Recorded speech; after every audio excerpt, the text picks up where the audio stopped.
Bom, é isso aí, estamos de volta com mais um Papo nas Estrelas e hoje a gente vai falar sobre o terceiro conto de Eu, Robô, que chama Razão. Esse conto saiu pela primeira vez em 1941 na Astounding Science Fiction.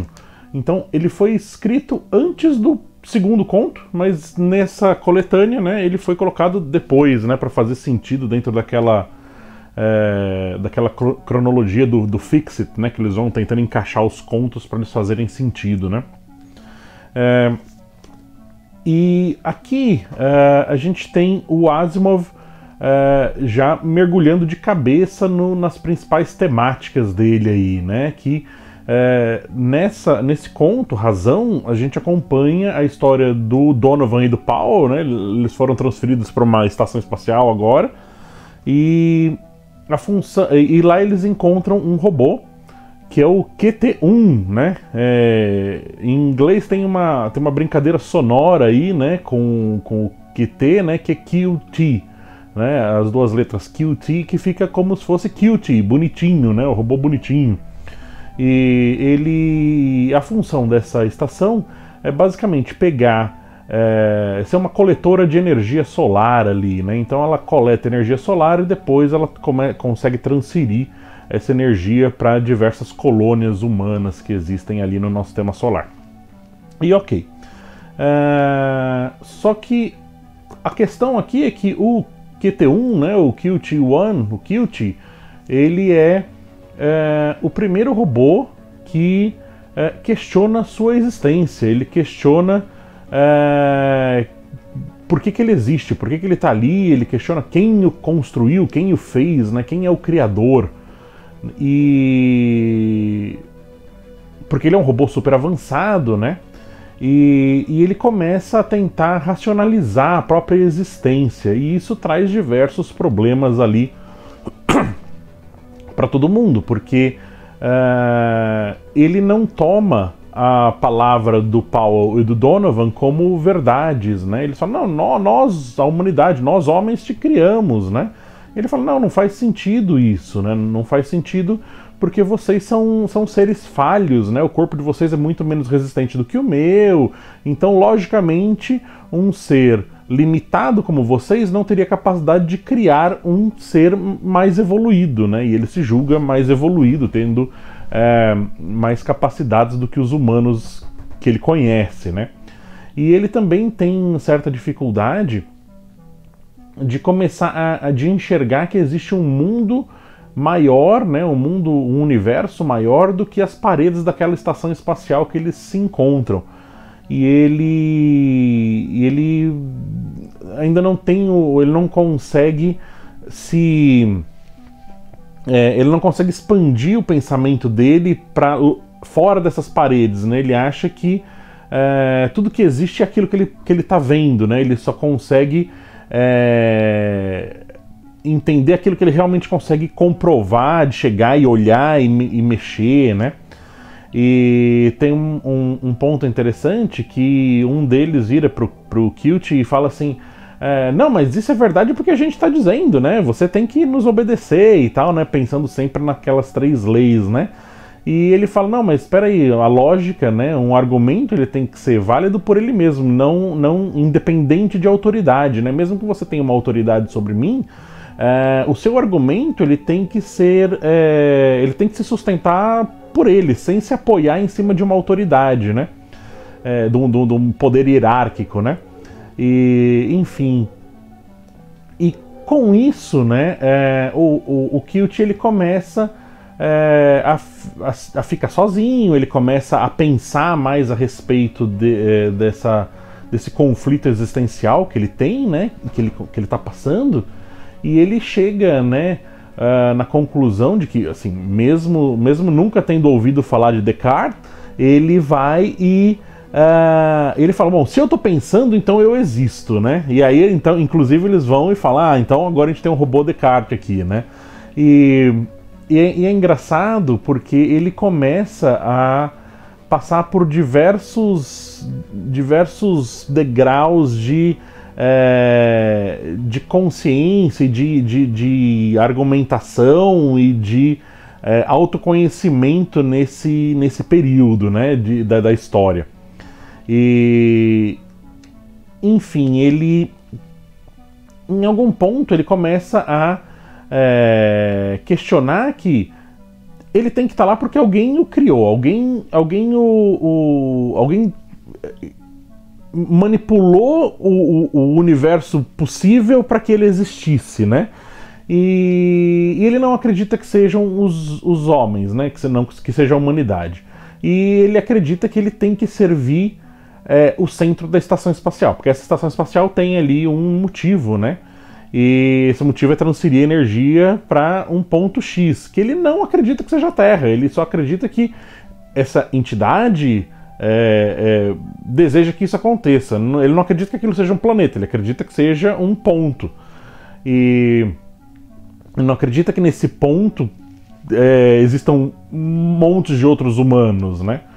E é legal porque ele começa a acreditar que a função dele, como a função do Paul e do Donovan, tenha sido servir à estação espacial. Ele considera que o núcleo dessa estação espacial seja essa entidade criadora, né? E que a função de todos eles é servi-la. E ele acaba meio que tomando já que esse mestre, né? Ele é o único mestre, ele é essa entidade criadora. Ele, por ter atingido esse nível de consciência, né, de identificar realmente quem é o criador, ele meio que se torna um profeta, meio que se torna quase um messias, assim, né? E ele começa a pegar os robôs menos desenvolvidos e criar uma espécie de uma religião ali dentro, né? Então todos os robôs começam a servir à estação e não obedecer diretamente o Donovan e o Powell. E a princípio a gente fica então ele está quebrando as 3 leis da robótica, né? Ele está quebrando a lei principal da robótica. E no final do conto, né? Porque ele proíbe os humanos lá de entrarem numa determinada área da estação, que é onde eles têm que controlar as coisas principais da estação, né? Então os robôs bloqueiam a entrada deles, eles não podem mais entrar ali. Só que no momento que eles têm que cumprir as funções deles, né? Que afinal de contas é para o que eles foram programados, né? Eles foram programados para exercer aquelas funções ali dentro da estação, né? No momento que que chega o momento deles executarem as funções, eles executam as funções melhor do que os humanos conseguiam fazer, né? Justamente por isso que eles estavam colocando os robôs, né? Justamente para eles poderem fazer essas operações de uma maneira mais efetiva do que os homens, né?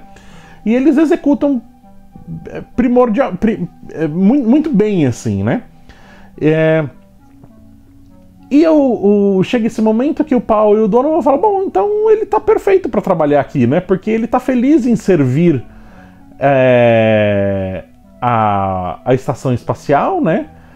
E ele sabe que ele servindo a estação espacial, ele está protegendo os humanos de cometerem um erro, né? Então ele tá, porque se os humanos fossem lá fazer o serviço no lugar dele, eles fariam de uma maneira inferior e consequentemente eles iam acabar sendo prejudicados. Então eles dentro o Qilt, dentro dessa lógica, ele acaba servindo os humanos de uma maneira melhor do que eles estavam prevendo. E, enfim, chega o momento que eles vão ser substituídos ali, né? O Paul e o Donovan vão ser substituídos por outros técnicos, né? Porque eles vão ser transferidos para outro lugar. E eles falam pro Qilt que eles estão indo embora, né? E o Qilt fala, não, tudo bem, eu sei desse limite da vida, né? Que eles vão embora, né? Eles falam, não, a gente tá indo pra Terra. Ele fala, provavelmente o criador, o mestre, né? Quer que vocês acreditem nisso e tal, então eu não posso questionar a fé de vocês, né? Enfim, o conto ele tem uma sucessão de pontuações assim a respeito da criação de religiões, da criação de fé e de como que é possível, através dos argumentos certos, através de uma lógica, você defender qualquer ponto de vista, né? Mesmo que aquilo seja ou não verdade, né? Você consegue pegar uma coisa que não é a verdade, mas com os argumentos certos fazer com que tenha uma lógica para aquilo ser embasado, né? E é muito bacana assim como que o Asimov pega e através do robô, né, ele nos mostra muito da humanidade, né? É mais talvez um estudo sobre a humanidade do que sobre o robô em si, né? É bem bacana. Tem inclusive um momento que eles falam: agora a gente pegou o Qilt, né? A gente já sabe como resolver isso. Eles vão e falam: a gente vai montar um robô na sua frente. Então eles vão lá e pegam todos os equipamentos lá, né? E pegam todas as peças necessárias e montam um robô mais simples ali do que ele, mas um outro robô, né? E o Qilt fica ali olhando, tá? As 3, 4 horas que eles demoram ali para montar o robô. E no final ele fala: viu, nós criamos um outro robô, né? Então não tem por que nós não termos criado você. Ele falou: não, mas espera aí, vocês só colocaram peças juntas. As peças não foram criadas por vocês, né? Alguém criou as peças. E ele não chega no ponto, né, de entender que as peças foram feitas por um outro ser humano em um outro lugar e só mandadas para lá. Não, a peça deveria ter sido criada por esse mestre, né? Por essa grande entidade criadora, né? Dos robôs. E ele vai entendendo assim, ele fala: então os humanos foram criados para servir o criador, aí os humanos depois existe uma nova versão que são aqueles robôs mais simples, né, que não eram tão bons, mas eles já eram melhores do que os humanos, mas eles ainda dependiam dos humanos. E agora ele tem a versão né, a versão QT1, né, a versão Qilt, que é a versão que teria atingido a perfeição, deixando os humanos obsoletos, né? Os humanos não precisam mais existir ali para que ele cumpra as funções dele dentro da estação espacial.